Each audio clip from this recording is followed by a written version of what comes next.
Ugandans. I want to begin by thanking God, really, and I think all of us must thank God for taking us through 2021, and we must thank Him now for 2022, this new year, and pray that it will be different, that it will be a blessing for us as a country and for the world in general. Now, on behalf of the Ministry of Education and Sports, and on my own behalf,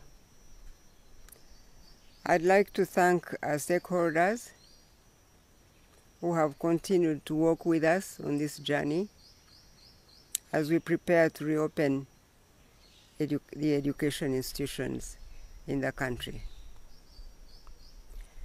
Sometimes we refuse to continue to talk to you time and time again because we don't want to confuse you with so much information.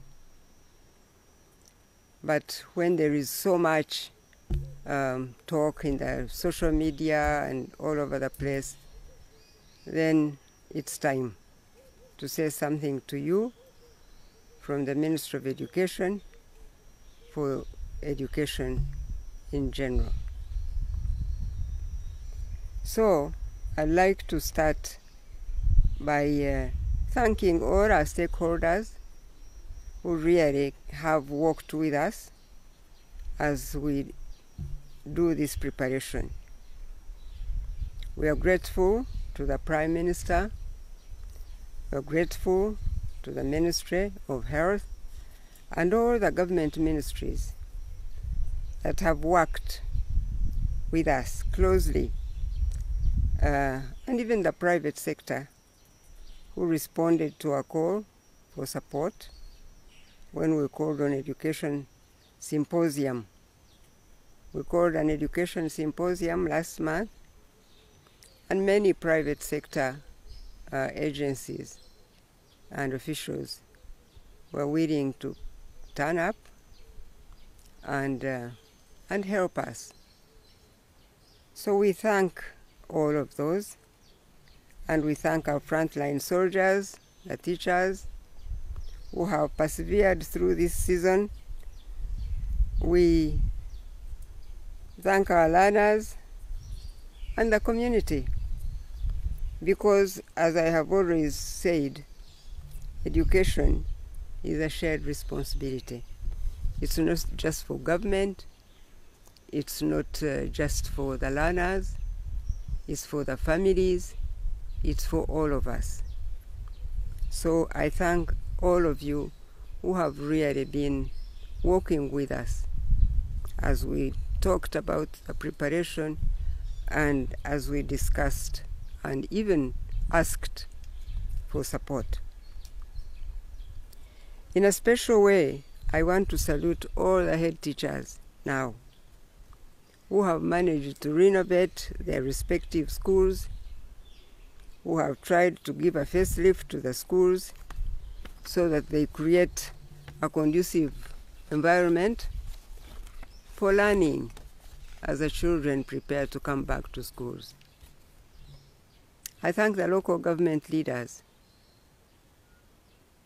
I thank the members of parliament who have helped us to supervise this work in their own constituencies at the grassroots.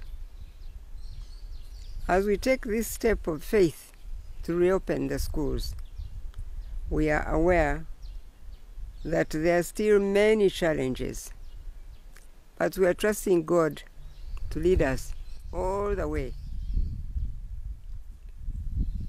And I'm happy to say that the information I have is that the majority of teachers have been vaccinated, and they are waiting to go to school, ready and well prepared, having been vaccinated. Now, I must say something about the school fees.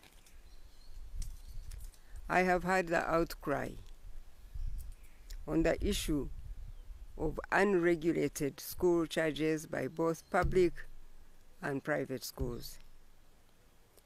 This issue,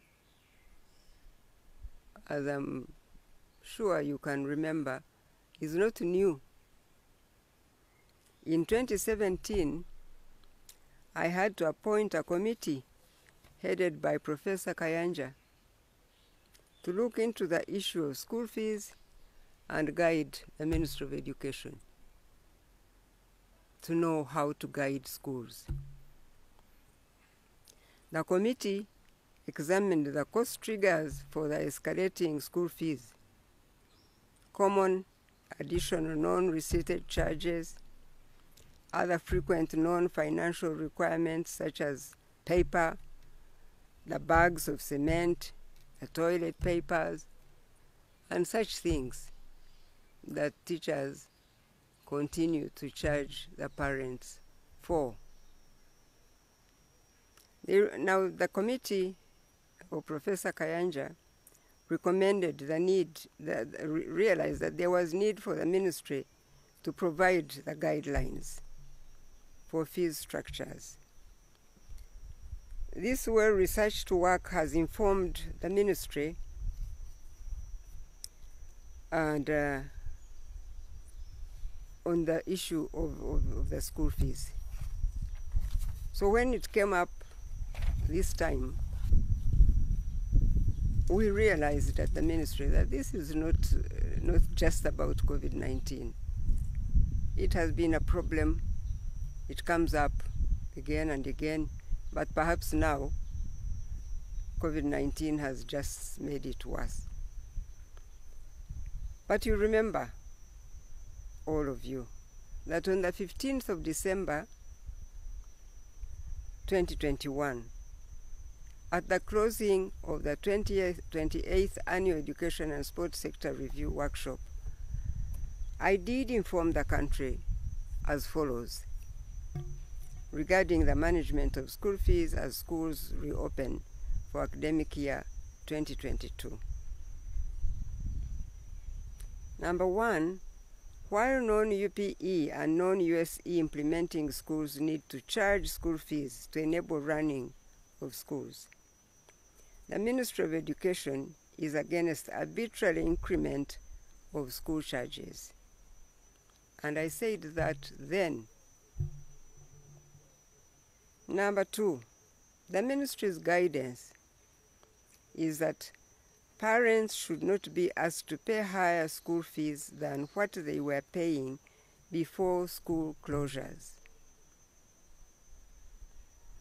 Number three, the learners of the Senior 2 class of 2020 who had fully paid up school fees should not pay first term's fees when they report in their former school for the new academic year that starts on the 10th January 2022. As a follow-up to my communication, the Permanent Secretary of the Ministry of Education and Sports issued detailed guidelines on reopening of education institutions.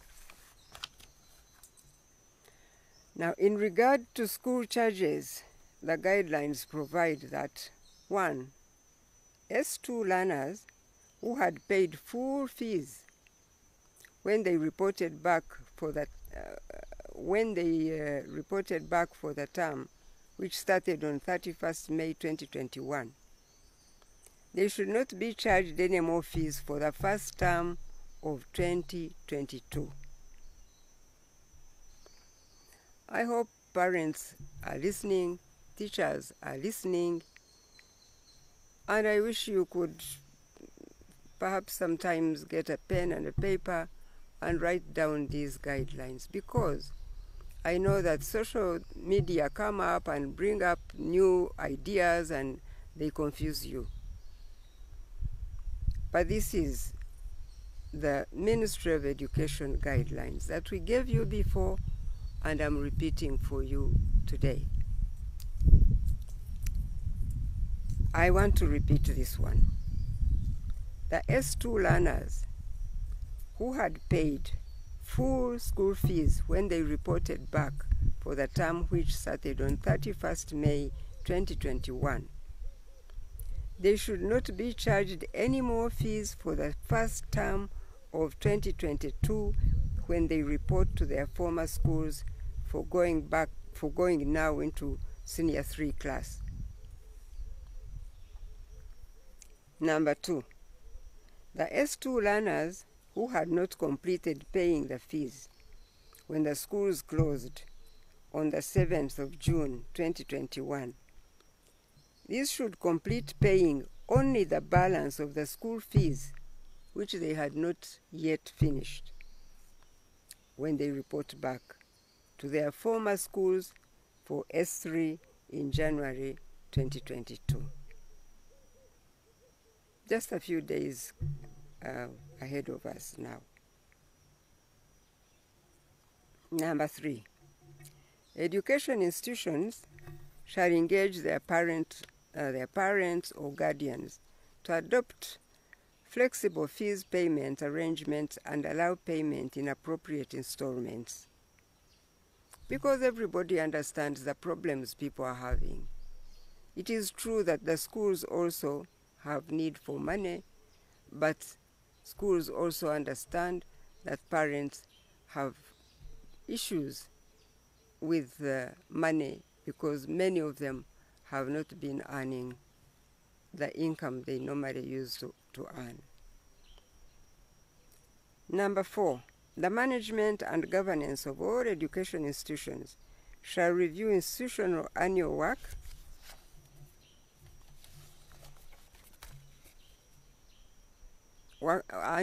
plans and budgets to realign them with the changes in education institution programs and priorities. Number 5, during this COVID-19 emergency period, schools should avoid implementing major infrastructure development and asset acquisition budgets that are funded from parents' contributions. And I'm sure you understand why. But now, let's just wait, hang on, not go into new infrastructure development or acquisition of budgets at this moment. 6, education institutions shall not increase fees from what was charged for first term 2020. I repeat, education institutions shall not increase fees from what was charged for first term 2020. Now, in spite of this clear guidance, I have been disappointed to learn that some schools, both private and public, have issued circulars to parents indicating blanket additional fees for S3 and increment of fees for other classes. We have also received reports that some schools are asking parents to pay for COVID-19 tests or present negative results of their children's COVID-19 tests before the children are allowed into schools. We think that this is likely to increase costs of education on many families that are already financially constrained by the effects of COVID-19. Moreover, the technical guidance from Ministry of Health says that it is better to emphasize the preventive measures against the spread of COVID-19, including vaccination for the eligible population, social distancing, hand washing, and wearing of masks. Therefore, I'd like to guide as follows. 1. The guidance on school fees issued by the Ministry of Education and Sports should be adhered to by all schools, as I have just said. 2, the managers of schools are advised to put on hold for a while major infrastructure development projects that are funded from parents' contributions. 3, a negative COVID-19 test result should not be a precondition for allowing learners back in school, especially those ones who are under 18 years old who are not being vaccinated. And I'll say a little more of this. Therefore, schools should desist from charging parents for COVID-19 tests or requiring that learners present negative results of COVID-19 before they are allowed in school. This is not just being difficult. This is because people think that sometimes these requirements are used as an excuse to make parents pay. So we think that instead, schools shall effectively implement the COVID-19 standard operating procedures for education institutions and the COVID-19 school-based surveillance mechanism for early detection, reporting, management, and referrals of cases in the school setting to prevent the spread of infection. We believe that schools are working with health centers close to the schools. And when there is any suspicion that children are not well, it's better the schools to take children to the health centers to get them tested to confirm which way is their status. Are they sick? Are they okay? Instead of saying you won't get into school unless you give money for your test or unless you bring the COVID test card, and yet there are fake result cards in town, which people can just bring along, and those won't be of any help. The schools should also ensure that all staff and learners aged 18 years and above, those ones should be vaccinated. And as you remember, when universities were opening, we helped them to have vaccination centers at the university campuses so that those who were not vaccinated at home, they could be vaccinated at the universities, so that we ensure that all university students who are 18 and above can be vaccinated before they are allowed in the school. The school management, working with a nearby health facility, should guide and support learners aged 18 years and above who are not vaccinated to be vaccinated before they are allowed in school. Schools in Kampala, in Mpigi, in Mukono, and Wakiso are further guided to follow the staggered reporting schedule issued by the Permanent Secretary to minimize congestion at transport terminals, which could put learners at the risk of COVID-19 infection and other challenges, like happened last time when the students were going home. In conclusion, I'd like to inform the country that the Ministry of Education and Sports is taking steps to comprehensively but fairly and equitably address the issue of unregulated school charges. Finally, I appeal to the managers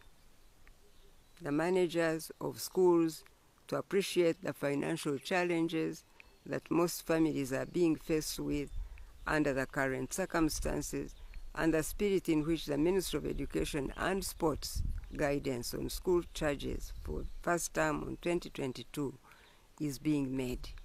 Please understand.